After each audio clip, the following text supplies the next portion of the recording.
Naand almal, Japie hier. Ek wil Hosea 6 met julle behandel. En vir julle wys, daar praat hy ook van die tydlyn.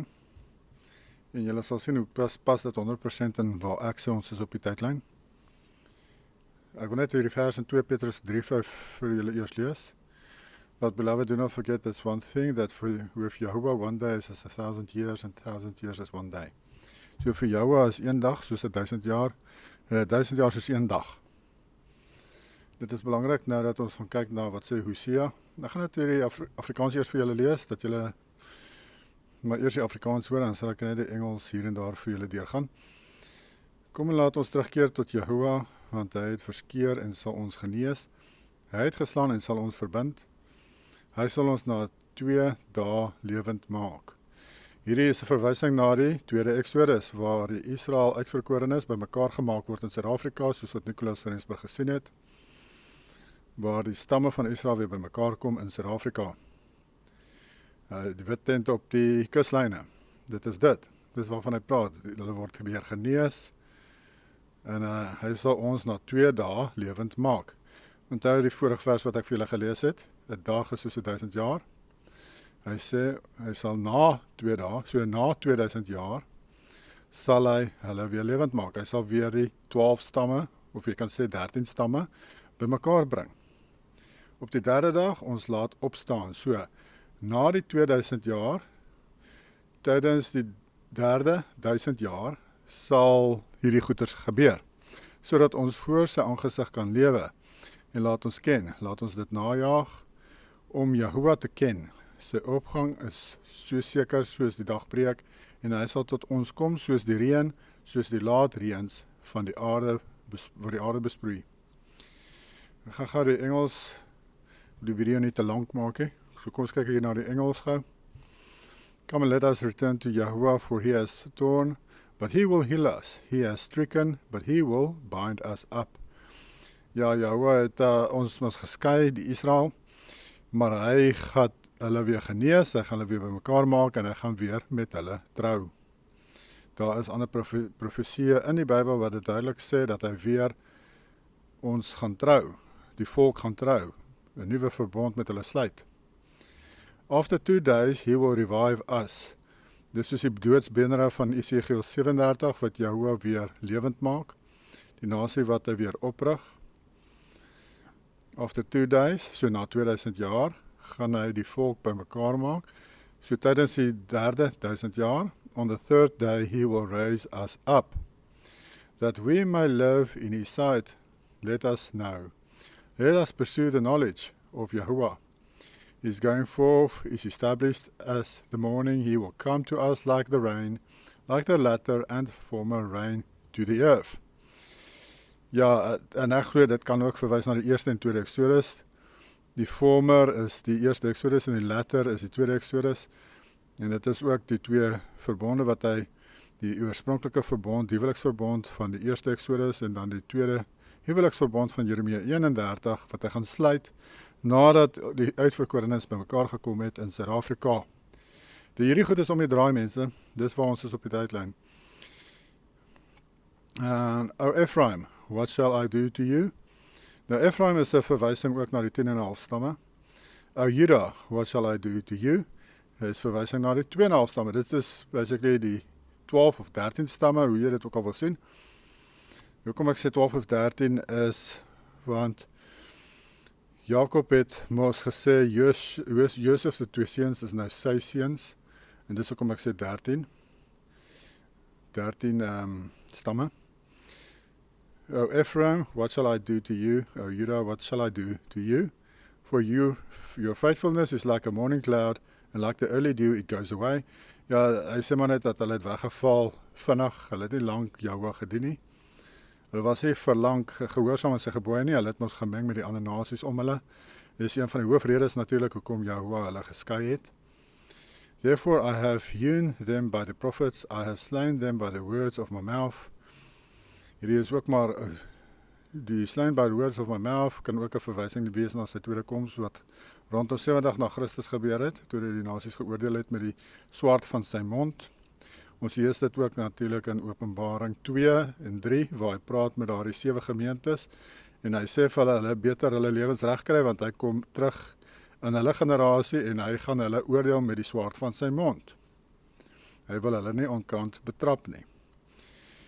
And your judgments are like light that goes forth, for I desire mercy and not sacrifice, and the knowledge of Yahuwah more than burnt offerings. Ja, hierdie is ook 'n vers wat Joshua gekwoteer het vir die fariseërs, wat die diere geoffer het, en hy het as gevolg van die diere dieselfde gesê, Yahuwah soek genade, en nie offerhandes nie diereoffers nie. En hy verwys eintlik maar daar dat hy sou daardie diereoffers vervang het, die perfekte offer wees, en hy sou veroorsaak dat die tempel vernietig word, want hy sou die perfekte offer dan wees, dan is daar nie meer nut vir die ou sisteem nie, dit was toe verwyder. But like men they transgressed the covenant, that there they dealt treacherously with me. Gilead is a city of evildoers and defiled with blood. As bands of robbers lie in the wait for a man, so the company of the priests murder on the way to Shechem. Surely they commit lewdness. I have seen a horrible thing in the house of Israel. There is the harlotry of Ephraim. Israel is defiled. Nou, hoe is Israel defiled? Natuurlik, soos ek sê, hulle het gemeng met die ander nasies wat hulle nie mag gedoen het nie, met die Kanaaniete en wie ook al anders, wat Jahoua vir hulle gesê het, hulle vanaf moet wegbly. Nie, hulle seuns en dogters vir daardie nasies gee nie, maar hulle het dit wel gedoen. Hulle het gehoreer met die ander nasies. En dis hoekom hulle geskei het. En dis nie die enigste rede natuurlik nie, maar dit is een van die hoofredes. Also, O Judah, a harvest is appointed for you, when I return the captives of my people. En hier sluit hy af met 'n baie mooi vers waar hy sê, ja, daar is 'n oes van die Israel uitverkorenes wat nog gaan kom, en dit is nou in ons tydperk hierso, in die volgende paar dekades. Ek glo dis binne die volgende 10 jaar wat hierdie gaan vervul. Hierdie spesifieke hoofstuk gaan vervul in hierdie volgende, ek sou self sê 5 jaar. Maar kom ons sê maar die volgende 10 jaar gaan hierdie vervul, waar die Israel uitverkorenes, die wit nasies, van die verskillende westerse lande, wat oorbly met die oorlog, wat na hulle toe kom, gaan vlug Suid-Afrika toe. Dis waarvan gepraat word hierso, is van hulle. Also, O Judah, a harvest is appointed for you. Dit is die oes wat ingesamel word, dis die uitverkorenes wat bymekaar gemaak word in Suid-Afrika. When I return the captives of my people. Jahoua bring hulle terug na Suid-Afrika toe eers, en hoe bring them back, terug waarna toe? Kanaan. Nou was Kanaan? Dis net bo Suid-Afrika. Dis hoekom Jahoua hulle bymekaar maak in Suid-Afrika, sodat hulle net op kan beweeg tot by die ewenaar, want dit is waar Kanaan was oorspronklik. Ek het al reeds ander verse vir julle gegee, wat vir julle duidelik wys, dit is die geval waar Jahoua vir hulle sê, waar hulle bymekaar gemaak het, dat hulle moet hulle tentpenne uitbrei, hulle tente uitspan, verder wyd uitspan. Dit is 'n verwysing na die volk wat opbeweeg tot by die ewenaar. Dis wat dit beteken. Hulle gaan nie hulle sakke pak en gaan na Asië toe gaan, na die fake Israel daar, of die fake Kanaan daar in die woestyn nie. Hulle gaan net opbeweeg van Suid-Afrika af Kanaan in, nadat hulle die nuwe verbond gesluit het met Jahoua, die nuwe huweliksverbond. So dis wat ek vir julle wou wys, die 2 en die 3 dae wat hy van praat, is tussen 2 en 3000 jaar, na wat? Na Hosea, na hierdie profesie, gaan Jahoua die volk weer bymekaar maak. So kom ons kyk gou hierso. Hosea sê hulle hierso, hy het geleef tydens die Jeroboam en Hosea, is 787 tot 722, 721. So ek het so gemiddelde getal gevat van wanneer hierdie profesie moontlik sou wees. En ek het maar gesê 750. So 750. Ek wil gou hierso kyk.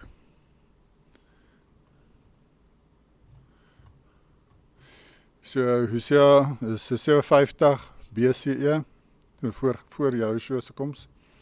Dan die verdrukking was rondom 70 tot 76 na Christus, was die groot verdrukking, soos wat ons lees byvoorbeeld in Openbaring 1 vers 9, wat Johannes sê, hy is in die groot verdrukking. Joshua het baie plekke gesê, soos Matteus 24 ook, ek dink is Lukas 21, maar dit is maar dieselfde, dat hulle gaan in die groot verdrukking wees, sy disciples. Maar in elk geval, ek bespreek hierdie goed in al my ander video's in elk geval. Die Vrederyk is 1000 jaar, en dan tyd so ver na Vrederyk, so in die kort seisoen van misleiding waarin ons nou is so 250 jaar. Dit gee jou 2076 jaar vanaf Hosea. Is dit 2 tot 3 dae? Ja, dit is. Dus meer as 2000 jaar, so dis meer as 2 dae. Dit is in die 3de dag, soos wat daardie profesie sê. As jy luister na al die Christenkerke wêreldwyd vandag, daar is nie een van hulle wat die waarheid het nie. Daar is nie een van hulle wat die waarheid preek oor die tydlyn nie. Hulle het almal die kat in die stert beet. As jy vir hulle luister, hulle verwag nog 'n groot verdrukking. Hulle verwag nog 'n tweede koms van Joshua. Dit beteken die 1000 jaar Vrederyk het nog eers gebeur nie, op hulle tydlyn. So van Hosea af dan tot volgens hulle tydlyn, sal dit ver oor die 3de dag gaan. Ver oor die 3de dag. Ver oor 3000 jaar sal dit wees. Amper 4000 jaar. Wat hulle nog dink van Hosea af. So jy kan sê 4 dae. Volgens die tydlyn van die Christenkerke vandag. Maar ons het gesien dat profesie sê, dit moet vervul tussen 2 en 3 dae. Dit moet vervul tussen 2000 en 3000 jaar. En dit beteken die tydlyn wat ek vir julle gee is baie meer akkuraat. Volgens daai profesie is my tydlyn akkuraat. En ek weet vir 'n feit my tydlyn is akkuraat, want ons het die bewyse. Ons het die bewyse, ons sien, ek het oor die 70 verse vir julle gegee in 'n vorige video, waar ek gaan deur die verse wat wys wanneer was die tweede koms van Joshua. Die Bybel sê duidelik vir jou wanneer dit gebeur het. Die Bybel sê ook vir ons baie duidelik, wanneer die 1000 jaar Vrederyk sou begin. Maar in elk geval, ek wil vir julle gewys het van die Statue of Liberty. Ek het dit al vir julle gewys, met die kettinge en die voete wat afgebreek is. Dus hy hou die lig vas, die fakkel, en wat die wêreld verlig, die shining one, die skynende een, dit is Lucifer, verteenwoordiging van Lucifer, dit skyn ook die strale uit sy kop uit. Die kettinge en sy voete is afgebreek, daar ook kan jy sien, die kettinge is los, hy word vrygelaat, en op die tablet wat hy vashou is 4 Julie 1776. So kom ons gaan hier aan. Interessant genoeg, hierdie jaar, Julie 2026, America will celebrate 250 years of independence. Kan julle dit glo? 250 jaar nou van die kort seisoen van misleiding, want hierdie standbeeld van vryheid, liberty, is 'n verteenwoordiging van Lucifer se vrylating. Dit is wat dit verteenwoordig. En ons sien dat daar's hundreds of replicas. Dis nie net daai een standbeeld van the Statue of Liberty nie. Daar's hope van hulle wêreldwyd. While the original Liberty Enlightening the World stands in New York, 'n pragtige verwysing na Lucifer, die Enlightening One. There are hundreds of replicas worldwide, en 'n verranging van verskillende groottes in 30 lande. So mense, hierdie verwysing na Lucifer se vrylating is wêreldwyd in oor die 30 lande. So dit gaan nie oor Amerika se liberty of enigiets van die Amerikaners nie. Dit gaan oor Lucifer. Hoekom sal dieselfde standbeeld dan in hierdie ander lande wees? Dit het dan niks te doen met wat in Amerika gebeur het nie. Hier sien ons byvoorbeeld van Canada, Mexico, United States. En dan het hulle maar ander plekke. Hier's nog een in Birmingham, Alabama. Dan sal jy wat 'n kruis vashou by Memphis. Okay, dit is nog in Amerika. En dan het jy hier van Argentina, daar's hulle sinne. Hier's van Brazil sinne. Hierdie is ook Brazil. Maar hier is Peru, India, Ecuador, United Arab Emirates, Malaysia, Singapore, China, Beijing, Shenzhen, daar is ook een, Guangzhou, in China, Japan, Pakistan. Ja, daar was ek het een gesien wat hy 2 fakkels vas hy so by die kop. Ek sien nou nie daai prentjie hier nie. Ek gedog hy is op hierdie lys van hierdie prentjies. Ek gaan dink, joh, dit lyk nogal over the top. Maar in elk geval, dit is wat dit daar aangaan. Dit is wêreldwyd hierdie goed. Maar dit is Lucifer se vrylating en hulle vereer, hulle wil wys, hulle vereer hom en hulle het hierdie herinnering wêreldwyd van sy vrylating na sy 1000 jaar vrederyk wat hy gebind was in die bodemlose put. Waar dit pikdonker was. Dis hoekom hulle dit die donker eeue noem. Vir wie was dit donker? Vir die duiwel. Nie vir die mense nie. Hulle het in die 1000 jaar van lig gelewe. Die 1000 jaar van vrede. Maar vir die duiwel was dit pikdonker gewees vir 1000 jaar. So dis hoekom hulle noem dit die donker eeue. Maar in elk geval, bewyse dat wat ek gee, die 250 jaar, dat dit redelik akkuraat is. Mens kan kyk na Daniël 2 en Daniël 7 byvoorbeeld, wat Daniël 2 gee die voete van yster en klei, die 10 tone. 10 tone wys van die 10 keisers. 10 keisers.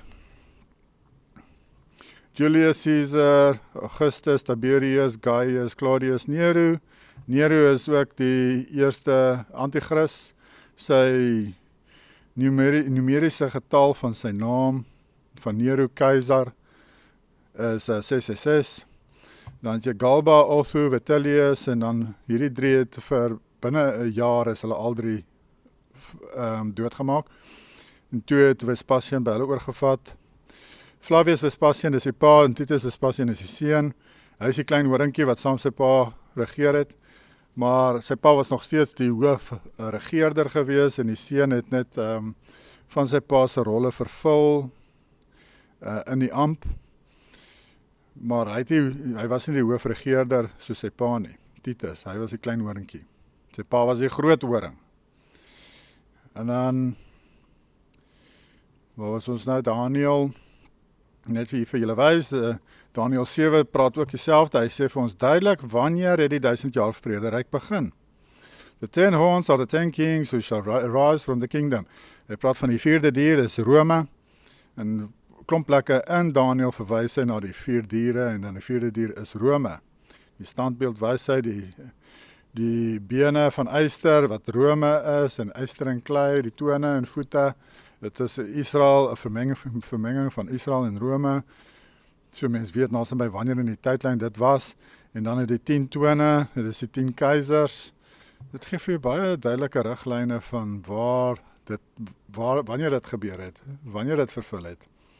En hier sê hy weer eens dieselfde. Hy praat hier van die 10 horns are 10 kings, maar is ook die 10 tone, is ook hierdie 10 konings. Is die 10 keisers. Who shall arise from this kingdom, and another shall arise after them. Is Titus Vespasian, die klein horingkie, wat hy hiervan praat. He shall be different from the first ones. Hy was anders, want hy is die eerste keer wat 'n pa en seun saam regeer het, en het is ook die eerste keer wat 'n seun sou oorvat by sy pa. Dit het nie gebeur met die vorige keisers nie.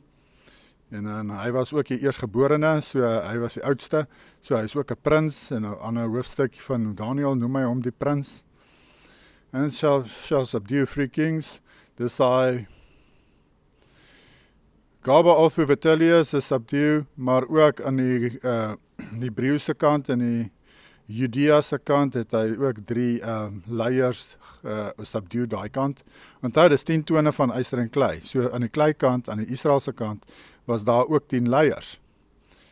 Snaaks genoeg, Flavius,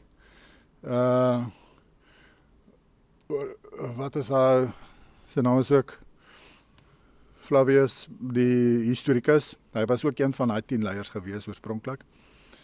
En hulle het hom gevange geneem. Toe word hy 'n historikus. Maar in elk geval, aan hulle kant, toe Titus die Jerusalem ingeval het, was daar 3 van daardie 10 leiers wat bymekaar was daar in Jerusalem, en hulle al 3 is daar doodgemaak deur Titus. So hy het hulle uit die weg geruim, soos wat ons lees in Daniël 7. He subdued those 3 kings. Daai 3 leiers van Judea het hy ook subdued daar in Jerusalem toe daai plek ingeval het. En dit was mos ook, hulle het mos ook 'n burgeroorlog veroorsaak, daardie 3 leiers wat daar bymekaar gekom het in Jerusalem, waar hulle gevlug het van hulle dorpe of areas af, wat Rome alreeds aangeval het en oorwin het. Toe moes hulle vlug en toe vlug hulle, eindig hulle op al 3 in Jerusalem en toe begin hulle teen mekaar beklei en hulle eie faksies vorm. En soos wat jy maar vandag het onder die Afrikaner volk, wat elke jaar sy faksie het, en hulle hou daarvan om teen mekaar te beklei en hulle moet oor dinge nie saamstem nie. Hulle sukkel mos om saam te werk. Miskien sal Jehovah dit in die toekoms nog verander, maar dit was maar dieselfde daardie tyd ook gewees en dis 'n burgeroorlog binne Jerusalem se mure gewees. But the court dan sê hy hierso, and the rise of them, he shall be different from the first ones and shall subdue 3 kings, he shall speak pompous words against the Most High. Hierdie goed bespreek ek met my Openbaring reeks, gaan kyk dit maar. He shall persecute the saints of the Most High and shall intend to change times and laws, deur die tempel en so aan te vernietig, het hy probeer om die tyd en wette en alles in die feesdae en al die goed weg te doen mee, want sonder 'n tempel en ja, daardie stelsel wat daar was, kon hulle nie regtig meer hierdie, wat Jehovah van hulle verwag het met die feeste, kon hulle nie meer vervul nie.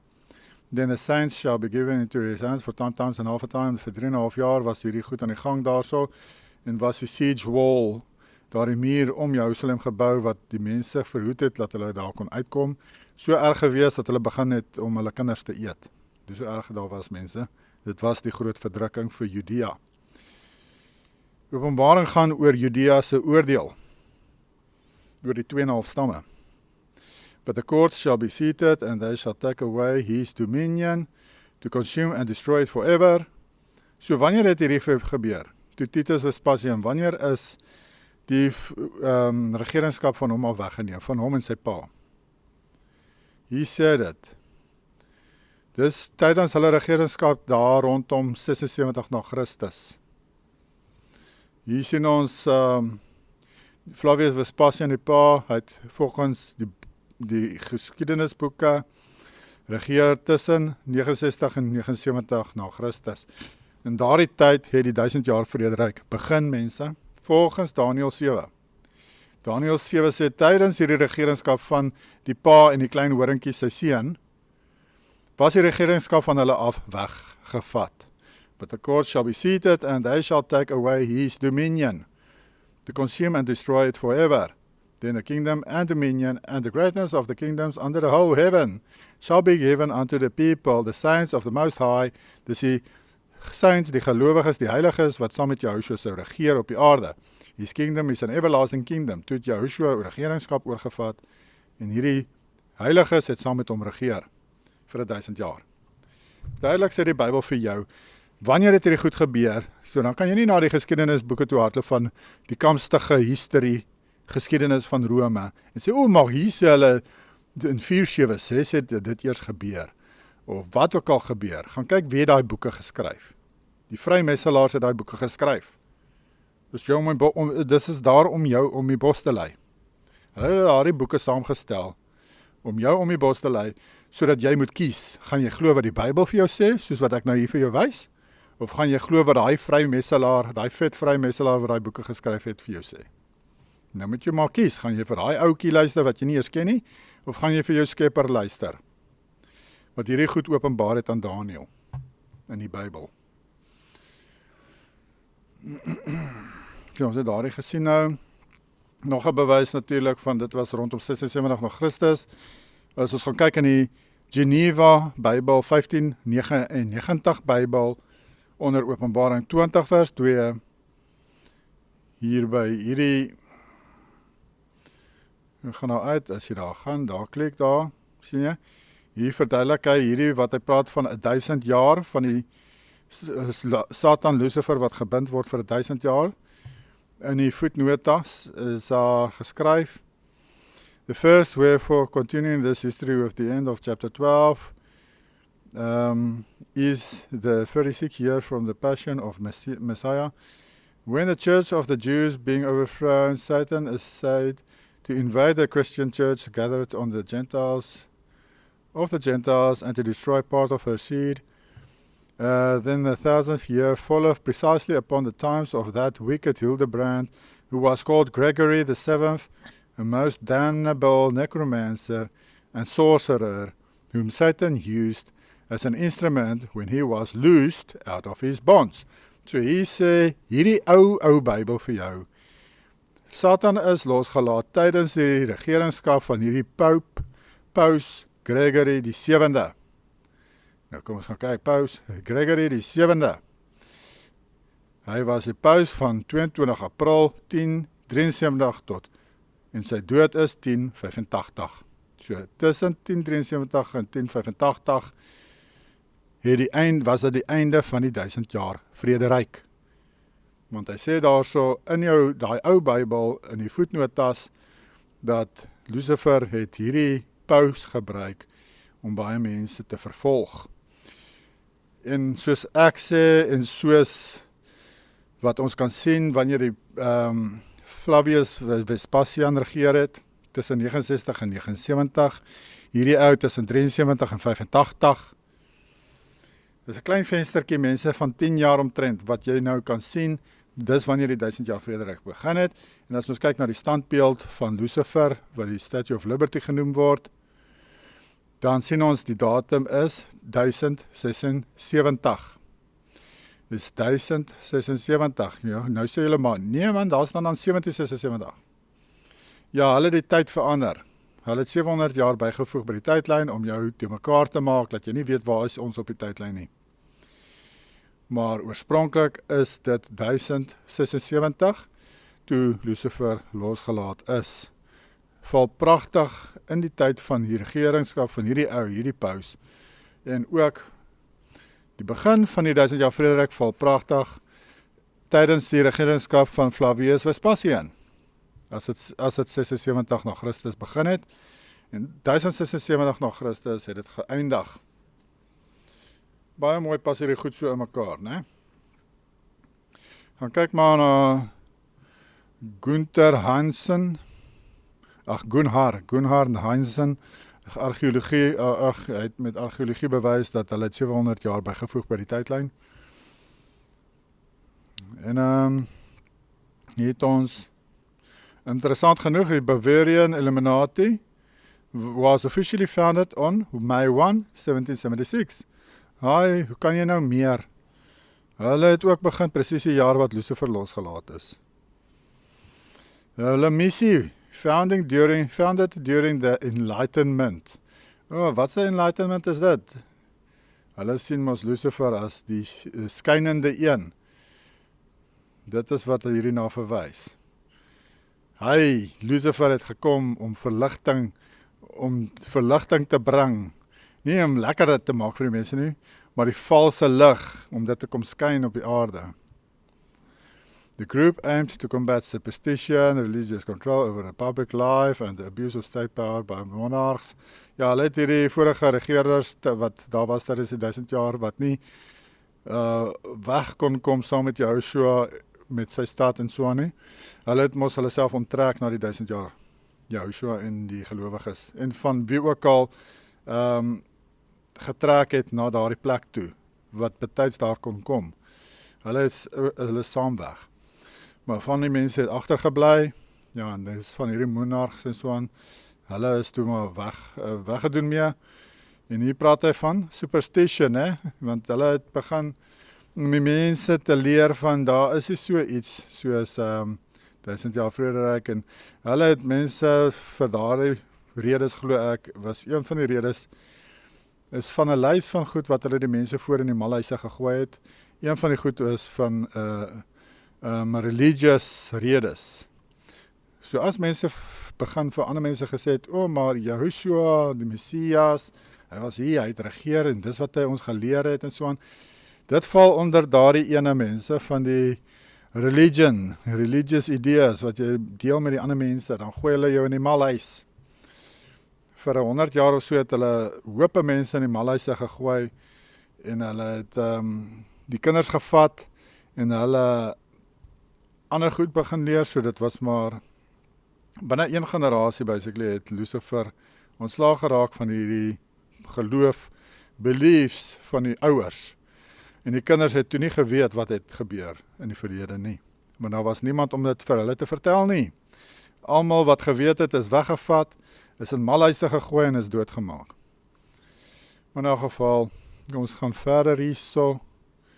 Ek het die lyste vir julle hier gewys. Aan die leiers, so ons sien hierdie goed pas baie mooi in by wat ek my tydlyn. Soos ek sê, dit was so 2076 was dit. Kom ons kyk gou hierso.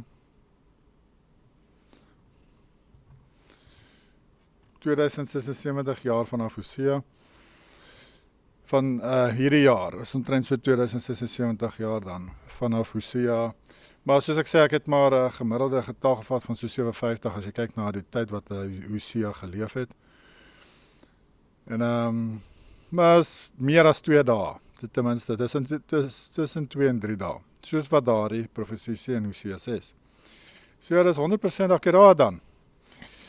En jy kan nie dieselfde sê van wat die Christelike kerke sê van die tydlyn nie. Hulle is heeltemal uit. Volgens Hosea 6 is hulle heeltemal uit met hulle tydlyn. Maar dis dit wat ek wou gedeel het met julle vandag. 'n Paar ander goed in die tydlyn, maar as ek tyd kry, sal ek dit seker maar doen. Mens werk maar so as mens tyd kry. Dit sal lekker gewees het om soos daar's seker ander mense daar in Suid-Afrika wat dag in en dag uit op hulle sites en goed gaan en goed post en mal gaan en dis basically hulle job. Dis hulle werk. Dis al wat hulle doen. Hulle hoef nie te gaan werk of niks nie. Hulle kan nie die hele tyd goed gaan opsoek en post. Ja, ek is nou nie in daardie posisie nie. So geniet julle dag verder en ons praat weer volgende keer. Bye.